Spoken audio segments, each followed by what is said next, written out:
స్వామి గారు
జ్యోతి ప్రజ్వలన తర్వాత మన గిరిజన నాయకులకు కూడా టెంకాయ కొట్టే కార్యక్రమం ఉంది.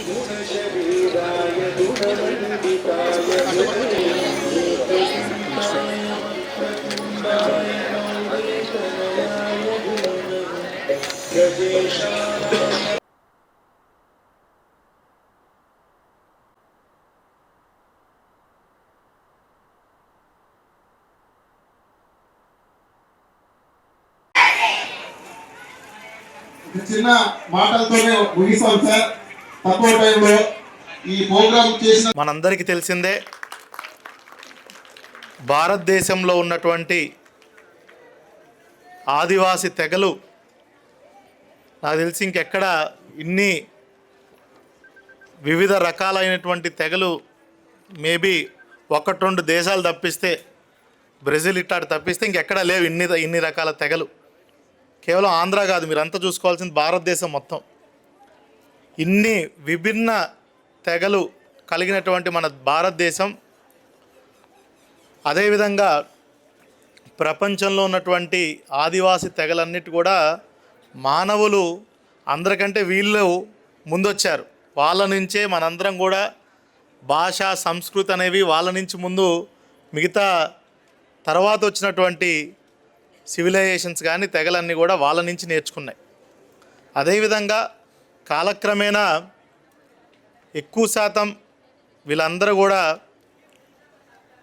అడవుల్లోకి వీటికి పరిమితం అయిపోయి నవ సమాజంలో కొన్ని చోట్ల కలిసి ఉండగలిగారు, కొన్ని చోట్ల ఇంకా కొంచెం దూరంలోనే ఉంటున్నారు. వీళ్ళకు ఉన్నటువంటి ప్రస్తుత పరిస్థితుల్లో వీళ్ళ సమస్యలు, వాటికి తీసుకోవాల్సినటువంటి పరిష్కారాలు కూడా చాలా విభిన్నంగా ఉంటాయి. వాళ్ళ సమస్యలు కూడా మిగతా వాళ్ళలాగా కాకుండా చాలా విభిన్నంగా ఉంటాయి. ఇప్పటికీ కూడా చాలా చోట్ల ఇంకా బేసిక్ ఫెసిలిటీస్, రోడ్డు, తాగునీరు, వీటన్నిటికీ ఇంకా సమస్యలు ఉన్నటువంటిది వాస్తవమే. అయినప్పటికీ కూడా మనం చూసుకున్నట్టయితే రాష్ట్ర ప్రభుత్వం గడిచిన 2 సంవత్సరాల్లో ఒకవైపు ఏదైతే షెడ్యూల్డ్ 5 ప్రాంతాల్లో, కొండ ప్రాంతాల్లో ఉన్నటువంటి ఆదివాసీల కోసం నిన్న కూడా మనం చూసాం, గౌరవ ఉప ముఖ్యమంత్రి వర్యులు గారు చెప్తున్నారు, సుమారుగా 2300 కోట్ల రూపాయల నిధులతో గడిచిన 2 సంవత్సరాల్లో రోడ్డు లేని వాటన్నిటికి కూడా, హ్యాబిటేషన్స్ అన్నిటికి కూడా రోడ్లు వేయడం జరిగింది, సుమారుగా 2300 కోట్ల రూపాయలతో. ఇది చాలా పెద్ద అభివృద్ధి కార్యక్రమం. ఎందుకంటే నేను కూడా అక్కడ పనిచేశాను, ఇది వరకు కూడా చెప్పాను. నేను సుమారు 7 సంవత్సరాల కింద పాడేరు ఆ ప్రాంతాల్లో పనిచేసినప్పుడు జాయింట్ కలెక్టర్ గారు నాకు తెలిసి పార్వతీపురంలో చేసినట్టున్నారు, అక్కడ కూడా చేశారు. సుమారుగా 1500-1600 గ్రామాలకి రోడ్డు సౌకర్యమే లేదు. ఇంకా రోడ్డు లేనప్పుడు తాగునీరు కానీ, కరెంటు కానీ, మిగతా ఇతర ఆ వైద్య సేవలు కానీ, అన్నిటికీ, చదువు కానీ అన్నిటికీ ఇబ్బందే. ఇప్పుడు ప్రభుత్వం దాన్ని పెద్ద ఎత్తుగా తీసుకెళ్ళి ముందు రోడ్డు వేస్తే దాంతోపాటు మిగతావి రావాల్సిన అన్నింటి కూడా వస్తాయనేది ఒక మంచి కార్యక్రమం చేస్తున్నారు. అదేవిధంగా మనం చూసుకున్నట్టయితే ఎవరైతే నాన్ షెడ్యూల్డ్ ప్రాంతంలో ప్లెయిన్ ఏరియాలో ఉన్నటువంటి గిరిజనులకు కూడా రాష్ట్ర ప్రభుత్వం ఎన్నో ప్రోత్సాహకాలు ఇస్తుంది. ఈరోజు ఒకవైపు ఎన్టీఆర్ భరోసా పెన్షన్ అయితేనేమి, మరోవైపు పిల్లల కోసం స్కూల్స్లో అందిస్తున్నటువంటి పథకాలు అయితేనేమి, తల్లికి వందనం దగ్గర నుంచి, అదేవిధంగా యూనిఫామ్, షూసు, బెల్టు, ఫుడ్, మంచి డొక్కా సీతమ్మ బడి భోజనం కింద మంచి భోజనం. అదేవిధంగా ఇప్పుడు ఈ సంవత్సరం నుంచి ఇన్ఫ్రాస్ట్రక్చర్, అంటే ఎక్కడైతే స్కూల్స్లో టాయిలెట్స్ కానీ, అదేవిధంగా నీరు కానీ, భవనాలు కానీ, క్లాస్ రూమ్స్ కానీ బాలేవో వాటన్నిటిలో కూడా అన్ని ఇన్ఫ్రాస్ట్రక్చర్ ఫెసిలిటీస్ కూడా ఈ సంవత్సరం నుంచి రాష్ట్ర ప్రభుత్వం టేకప్ చేస్తుంది. దీనికి ముందే మన జిల్లాలో సుమారుగా 24 కోట్ల రూపాయలతో అన్ని గిరిజన మరియు సంక్షేమ శాఖ ఆధ్వర్యంలో ఉన్నటువంటి అన్ని స్కూల్స్ని కూడా మనము కొంతమేరకు బాగు చేసుకున్న పరిస్థితి. డిఎంఎఫ్ నిధులతో అయితేనేమి, సిఎస్ఆర్ నిధులతో అయితేనేమి, అదేవిధంగా రాష్ట్ర ప్రభుత్వం అందించినటువంటి నిధులతో. అయినప్పటికీ కూడా నేను తరచుగా ఫీల్డ్ విజిట్లో కూడా చూశాను, మొన్న కూడా మరొకసారి చూస్తున్నాను. ఇంకా పిల్లల్లో, ముఖ్యంగా గిరిజన పిల్లల్లో ఆ మనోధైర్యం ఇంకా కొంచెం పెంపొందించవలసి ఉంది. కొంచెం అండర్ కాన్ఫిడెంట్గా ఉంటారు పిల్లలు. ఒకటి దానికి ముఖ్య కారణం వాళ్ళు ఉండవలసినటువంటి హైటు, వెయిట్ కంటే మామూలుగా సాధారణంగా కొంచెం తక్కువ ఉంటారు. అన్నీ కూడా మనం గమనించాలి. మనం స్కూల్స్లో ఇచ్చేటువంటి భోజనం కూడా అందరూ చక్కగా తీసుకోవాలి. బాగా పాఠాలు చెప్తున్నారు, ఇప్పుడు మంచి కరికులం కూడా చెప్తున్నారు. అవన్నీ కూడా మీరు అందిపుచ్చుకొని వాటన్నిటిని కూడా మీరు సద్వినియోగం చేసుకుంటే రేపు మంచి ఉద్యోగాల్లోనూ దేశానికి కూడా ఒక వన్న తెచ్చిన వాళ్ళు అవుతారు. ఈరోజు ఈ కార్యక్రమంలో అందరూ నాకు తెలిసి నాయకులు మాట్లాడుంటారు, ప్రజాప్రతినిధులు కూడా మాట్లాడుంటారు. అందరూ కూడా మెయిన్ మేము ఫోకస్ చేసేది పిల్లల గురించే. మీరు కనుక ఈరోజు మీ భవిష్యత్తు కనుక బాగుపరుచుకున్నట్టయితే రాష్ట్ర ప్రభుత్వం అందించేటువంటి సంక్షేమ కార్యక్రమాలు కానీ అభివృద్ధి కార్యక్రమాలతో మీ కష్టం కూడా కొంచెం తోడు చేస్తే ఖచ్చితంగా మన దేశం మంచి చేతుల్లో పడుతుందనేది కూడా మీకు తెలియజేసుకుంటున్నాను. చాలా సంతోషం. ఈ ప్రపంచవ్యాప్తంగా ఆదివాసులకు ఒకరోజు దినోత్సవ సందర్భంగా, ఒక పండుగ సందర్భంగా ఈరోజు జరుపుకుంటున్నాం. యావత్ ప్రపంచం అంతా కూడా ఈ యొక్క రోజున మీ యొక్క కష్టాలు సుఖాలు అన్నిటిని కూడా పంచుకోవడం చాలా సంతోషం. వేదిక పైన ఉన్న నాయకులు కూడా కొన్ని సమస్యలు కూడా ప్రభుత్వం దృష్టికి, మా దృష్టికి కూడా తీసుకురావడం జరిగింది. ఇది ఇందాక మన కలెక్టర్ గారు లాస్ట్ ఇయర్ కూడా చెప్పారనేసి వెంకటరమణ నాయక్ చెప్పడం జరిగింది. కలెక్టర్ గారు కూడా దాన్ని వెంటనే స్పందించి ఇప్పుడు ఎస్టిమేట్ కూడా అప్రూవల్ అయింది, చేస్తాము. కలెక్టర్ ఫండ్స్లో నుంచి కొంత, తుడా ఫండ్స్లో నుంచి కూడా కొంత చేసి ఖచ్చితంగా చేస్తామనేసి చెప్పడం మనస్ఫూర్తిగా కలెక్టర్ గారిని కూడా మనం అభినందించాల్సిన అవసరం ఎంతైనా ఉంది. మీ అందరికీ కూడా తెలుసు, మన ప్రభుత్వం ఎన్డీఏ కూటమి ప్రభుత్వం, గౌరవ ముఖ్యమంత్రి ఆదివాసులకు గతంలో నడిచిపోయే దారులు కూడా చాలా ఇబ్బంది ఉంది. వర్షాలు వస్తే ఒకరోజు 2 రోజులు వాళ్ళ ఏరియాలకు పోయే, అటవీ ప్రాంతంలో ఉండే వాళ్ళ నివాసానికి పోయే దారి కూడా బంద్ అయ్యేది. అటువంటిది మీరు వదులుకొని జనవాసం అడవుల్లో, కోనల్లో మీరందరూ కూడా ఉండే నివాస స్థలాలంతా కూడా మన వెలుగులోకి రావాలి. ఇప్పుడు మీరు ఇందాక అంటున్నారు, మాకు ఒక ఎస్టీ కోటాలో ఒక ఎంపీటీసీ, సర్పంచ్ ఏదొచ్చినా అక్కడ లోకల్ నాయకులే అనుభవిస్తారు, మాకేమి లేదనేసి. మీరు వెలుగులోకి వస్తే మీరే చేసుకోవచ్చు. ఇప్పుడు చాలామంది మీకు రిజర్వేషన్ ఉన్నాయి, బాగా చదువుకుంటున్నారు. మేము చూస్తున్నాము శ్రీకాకుళం, విజయనగరం, మన్యం జిల్లా ఇవన్నిట్లో కూడా చాలామంది కలెక్టర్లు గాను, ఎస్పీలు గాను, ఇంజనీర్లు గాను చాలామంది ఉత్తీర్ణులు అవుతున్నారు. మీకు ప్రత్యేక ప్రభుత్వంలో కోటా కూడా మీకుంది. మీరందరూ అడవులు, కోనలు, ఈ ప్రాంతాలు వదిలి పల్లెల్లోకి రావాలని వస్తే మీకు చాలా ఉపయోగపడతాయనేసి కూడా గతంలో ఎప్పటి నుంచో మీరు అక్కడే స్థిరపడి ఉండిపోయారు. అవన్నింటిని కూడా ఆలోచించండి. ఇప్పుడు పిల్లలు చదువుకునే అవకాశాలు ఎక్కువగా ఉన్నాయి. ప్రభుత్వం పిల్లలకు ఉచితంగా చదువు ఎల్కేజీ నుంచి ఎంతవరకు చదువుకుంటే అంతవరకు ప్రభుత్వం ఉచితంగా చదివిస్తూ ఉంది. మీకు అది కూడా మీరు ఉపయోగించుకోండి. మీకు ఇవన్నిటిని కూడా గుర్తించి మన ఉప ముఖ్యమంత్రి శ్రీ కొణిదెల పవన్ కళ్యాణ్ గారు 2-3 రోజులు మీ ఆదివాసీ ప్రాంతాలలో తిరిగి, గ్రామాలు తిరిగి, డోలీ ప్రాంతాల్లో ఏదన్నా మార్గం లేకుండా డోలీలు మోస్తూ ఉంటే చూసి దాదాపు 1000 కోట్లు శాంక్షన్ చేసి దాదాపు చాలా రోడ్లు, ప్రధాన రహదారులు కూడా తార్ రోడ్లుగా వేశారనేసి కూడా ఈ 2 ఏళ్ల కాలంలో ఈ సందర్భంగా మీ అందరికి కూడా తెలియజేస్తున్నా. మీకంతా తెలుసా తెలియదా అనేసి కూడా ఒకసారి ఆలోచించుకోండి.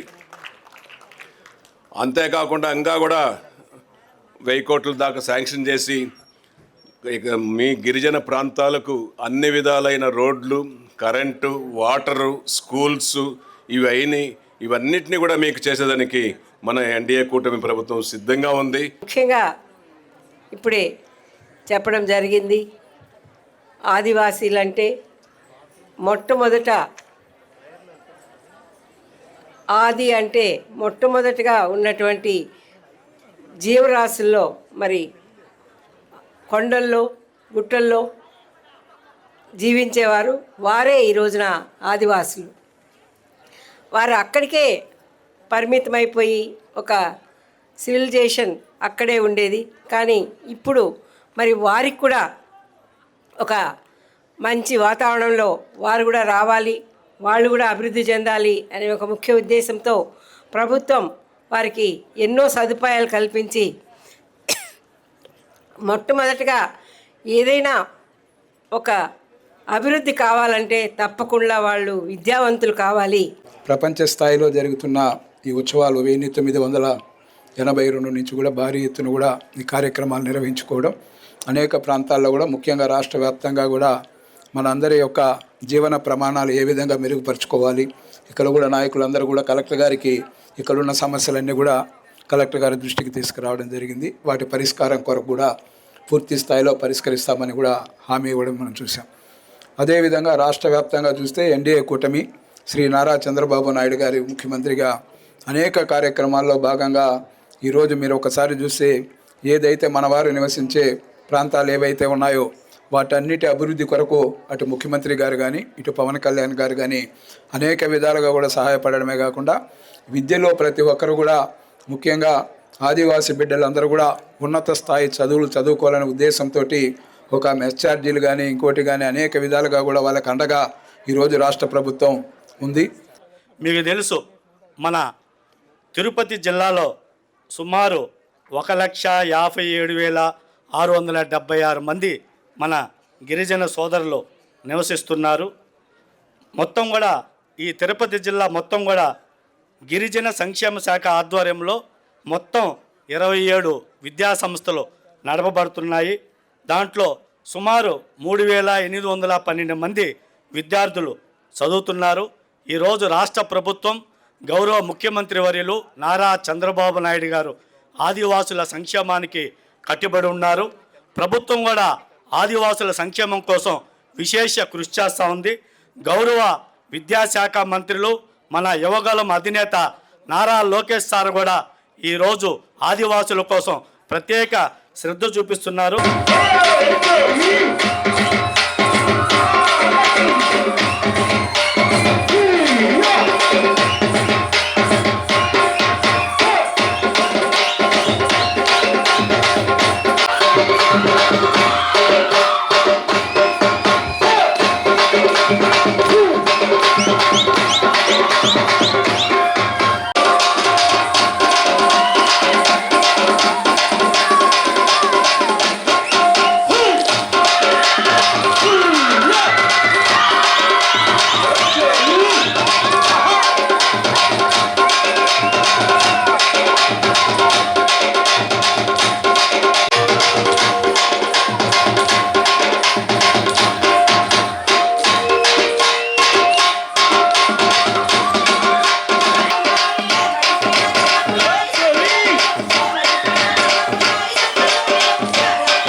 శ్రీకాళహస్తి రాగి వాసవి లైన్లో చూసుకొని ఇవ్వాలి. నెక్స్ట్ మా ఏం పేరు నానా? వాసవి. వీళ్ళంతా డయాస్కి వచ్చేసేయండి. Nandini, Dhanusha, Gangamma 989 marks, BiPC 3000 rupees. ఈ girl Srikalahasti Ramavath Nandini BiPC 983 marks. Srikalahasti Gajjala Dhanusha బైవి సిఈసి 960 మార్క్స్.